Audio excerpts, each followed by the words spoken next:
सबरी और सूर्पणखा, सबरी और सूर्पणखा दोनों की एक ही राशि है। सबरी की राशि भी वही है और सूर्पणखा की भी राशि भी वही है। सूर्पणखा भी राम को पाना चाहती है,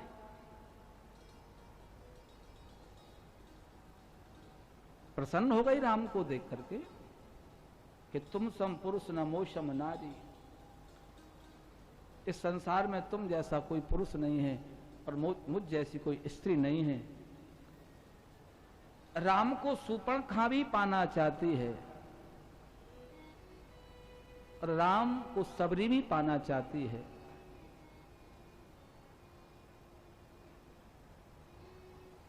सूर्पणखा के पास राम नहीं गए,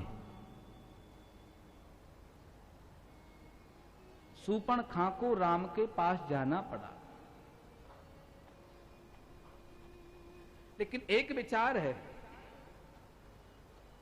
सूर्पणखा राम के पास गई तो क्या राम मिले?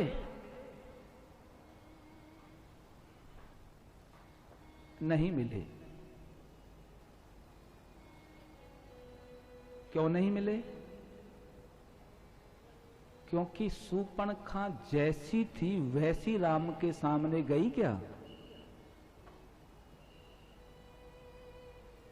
सूर्पणखा जैसी थी वैसी गई थी क्या राम के पास? नहीं, नकली गई थी। उसका असली स्वरूप वह नहीं है, उसका असली स्वरूप तो कुछ और है।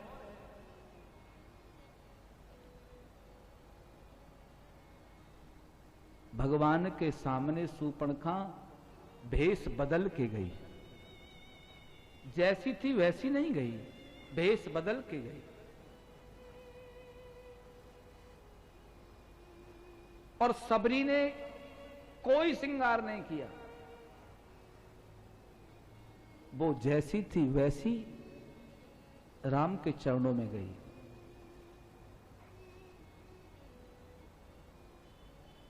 बस अपने जीवन में हमें यह याद रखना है, प्रसन्नता हमें भगवान से जोड़ेगी और वह प्रेम जिस दिन तुम्हारे हृदय में प्रकट हो जाएगा, यह सत्य है।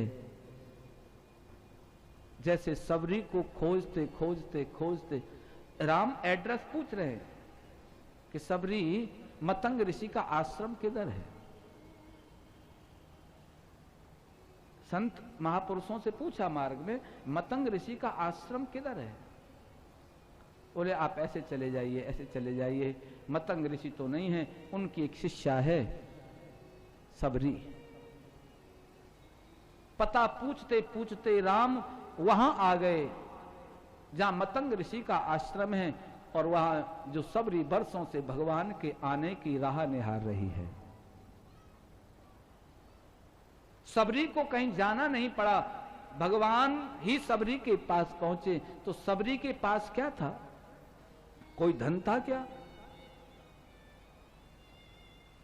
कोई सबरी का बहुत बड़ा नाम था क्या? सबरी का बहुत बड़ा नाम था? नहीं था। कोई बहुत बड़ी उच्च कुल में उसका जन्म नहीं हुआ था, कोई विशेष कुल की हो, कोई कुल विशेष पवित्र नहीं है, जाति कोई विशेष पवित्र नहीं है, धन भी उसके पास नहीं है, नाम भी उसके पास नहीं है। तो क्या है उसके पास जो राम जी वहां सबरी के आश्रम में गए, सबरी के पास गए? बोले उसके पास धन नहीं है, नाम नहीं है, उच्च कुल नहीं है, उच्च जाति नहीं है, लेकिन प्रेम उसके पास है। तो ये पक्का हो गया। मैंने उस दिन भी कहा था कि फलारी बाबा कहते हैं कि राम मेरे आश्रम में आएंगे, दुग्धहारी कहते हैं मेरे आश्रम में आएंगे, पवनहारी कहते हैं मेरे आश्रम में आएंगे। सभी अपने अपने गर्भ में बैठे हैं। दुग्धहारी कहता है पहले मेरे पास आएंगे, पवनहारी कहता है मेरे पास आएंगे, और जो फलारी कहता है मेरे पास आएंगे। लेकिन भगवान न फलारी के पास गए, न दुग्धहारी के पास गए, सबसे पहले सबरी के पास गए।